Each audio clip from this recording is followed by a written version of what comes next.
Hi guys, in this video I'm just going to be basically drawing a character from Star Wars using reference. I think the character is called Aayla Secura. I'm not sure if that's exactly how you pronounce it. She's not really a main character. I think in the film she's more just in the background. So I figured I'd do a voiceover for this video, unlike some of my other sort of time-lapse videos, just because this one goes on for roughly about 12 minutes I think, just because it took me so long. So it's still sped up as much as the others, which I think is by about 5,000% or something ridiculous like that. It took me in total about near enough to 10 hours. So instead of just playing a wonderful song from YouTube about 5 times, I figured I'd do a quick voiceover just explaining some things. So as usual, I start with a sketch layer using a custom brush that I created in one of my other videos actually, so I'll put a link on screen for anyone who wants to sort of learn how to make that brush. This isn't going to be sort of on the final image anyway. I'm going to paint over this and get rid of this layer anyway. So you will see me again flipping the canvas horizontal and vertical. I do that just to sort of pick up on any mistakes, and I do have a reference image, but it's on my other monitor, so you won't be able to see that. So I'm flipping that at the same time too. So once I've got the actual sketch layer blocked in, I start by blocking in a background. Now normally I would just literally put in some rough colours just so that I've got an idea of what I'm going to be working with, but there wasn't really much to this background anyway in terms of detail, so I was able to just pretty much get that out of the way. I think I maybe adjust it a little bit towards the end, but nothing major. So the way I've worked with this piece is creating a new layer underneath the sketch layer, and I think I probably set the sketch to multiply at first, and I basically start by blocking in one colour, the mid-tone, the main colour, so like a turquoise blue colour in this case, and I think I'm just using a hard-edged round brush. So I think that's pretty much the default standard Photoshop brush. It is in this one, which is CS6. I think it will be the same in all the others, and I don't change any of the settings or anything. I block in the sort of the shape at first, and then I click on the button which I believe is called transparent pixel lock, or lock transparent pixels, something along them lines.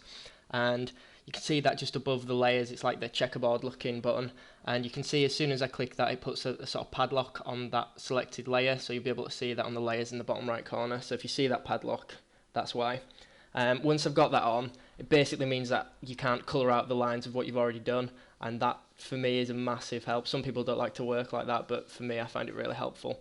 Once I've done that, I normally, sticking with the same brush with no adjustment, no settings on it or anything, I then block in some of the basics in the terms of lighting. So I'll use a much brighter colour and block in where the light source is coming from, and again with the opposite, using the shadow, using a darker colour to block that in. They're not sort of blended or anything at that point, and that's when I start sort of adjusting some of the settings on the brush. So the opacity, for one, is one thing that I turn really far down, and add more settings to it, such as the pen pressure sensitivity, I think it is, things like that. I do just play around with my brushes as I'm working on them though, which you'll probably pick up on. And I basically begin to blend them, so I'll colour pick, say, from the shadow and put it in between the mid-tone and the shadow, and keep going repeatedly like that until it gets to a point where they're quite blended in together. I mean, you still get quite a rough textured look, which some people like. In this case, I actually go in with a brush that's meant for blending the colours together, and I think that's actually, I use the smudge tool for this, and then pick a specific brush that I made. I can't remember exactly how to get that brush. I do remember I found it on YouTube though, so if you just search for a specific smudge brush, a blending brush for Photoshop on YouTube, you will probably find that easy enough. And you can see that I've basically done that with most other aspects, so even the helmet and the, well, I don't know if you class it as hair or whatever they are coming out of her head, but I block in the basic colour at first, put the lock on, and then I can just work within that. I can always turn the lock off and sort of, smooth out the edges and adjust it, which I think I probably do have to do. I do some minor adjustments off camera as well, just because I realise zooming in and out all the time can be a pain to watch when it's sped up so much, and it just makes it really, unpleasant to watch, I guess. And at this point, this was pretty cool. These sort of weird shapes that I'm blocking in here, I wanted these to be really subtle, so I basically painted these shapes, and I put them on their own layer, sorry, and I think I actually set them to either divide or subtract. I can't remember which one I went with in the end, but I played around with basically all of them and just had a look at which one looked best and turned the opacity right down, and sort of using a soft brush faded some of it out a bit because I wanted it to be really subtle. I mean, you might not have even picked up on that, if you just looked at it, but when you realise it's there, it does add and make it look quite a lot more detailed. And I think I use the same sort of method on the clothing and like a leather that I was going for at one point, and especially on the sleeve, which you'll see in a bit and I'll come back to. So to begin with, it basically is just blocking in and establishing the light source. You see I started getting a bit more advanced there, putting in a bit of reflective light on the tentacles, I guess let's call them. And I do end up with a lot of layers in this piece. I don't really like to have too many layers, but at the same time, sometimes it makes it easier, but then sometimes you get a few too many. And by the time I was done with this one, I had too many, but I was sort of glad to be finished with this one too. So I had to sort of study my reference image quite well, and the sort of aim of this for me was more of a colour study and to pick up on the more subtle colours. So within some of these shadows I put in a green tint, which first glance you probably wouldn't notice, but I guess that's the point of these studies, to sort of pick up on the colours. At first I go way too saturated with this, which I think looks alright still, because it's quite a fantasy blue character. It's not exactly too realistic, but the reference was much less saturated, so I think I desaturate a bit at the end just by playing around with the levels and things, which you can do by pressing Control and U on your keyboard if you're using Photoshop, I do believe.